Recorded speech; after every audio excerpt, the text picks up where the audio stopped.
Luc, chapitre 20, versets 27 à 47. Quelques-uns des Sadducéens, qui disent qu'il n'y a pas de résurrection, s'approchèrent et posèrent à Jésus cette question. « Maître, voici ce que Moïse nous a prescrit. Si un homme marié meurt sans avoir d'enfant, son frère épousera la veuve et donnera une descendance à son frère. Or, il y avait 7 frères. Le premier s'est marié et est mort sans enfant. Le deuxième a épousé la veuve et est mort sans enfant. Puis le troisième l'a épousée. Il en est allé de même pour les 7. Ils sont morts sans laisser d'enfant. Enfin, la femme est morte aussi. À la résurrection, duquel d'entre eux sera-t-elle donc la femme? En effet, les 7 l'ont eue pour épouse.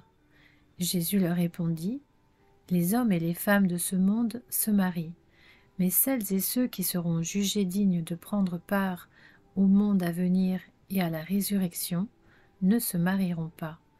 Ils ne pourront pas non plus mourir, car ils seront semblables aux anges et ils seront enfants de Dieu en tant qu'enfants de la résurrection.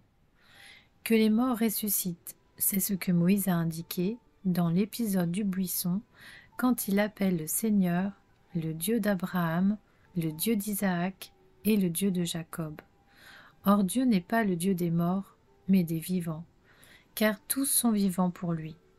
Quelques spécialistes de la loi prirent la parole et dirent « Maître, tu as bien parlé », et ils n'osaient plus lui poser aucune question. Alors Jésus leur dit « Comment peut-on dire que le Messie est le fils de David ? David lui-même dit en effet, dans le livre des psaumes, « Le Seigneur a dit à mon Seigneur, assieds-toi à ma droite, jusqu'à ce que j'ai fait de tes ennemis ton marchepied. » David l'appelle donc Seigneur. Comment peut-il être son fils? Tandis que tout le peuple l'écoutait, il dit à ses disciples, « Méfiez-vous des spécialistes de la loi qui aiment se promener en longue robe et être salués sur les places publiques. Ils recherchent les sièges d'honneur dans les synagogues et les meilleures places dans les festins. Ils dépouillent les veuves de leurs biens tout en faisant pour l'apparence de longues prières. Ils seront jugés plus sévèrement. »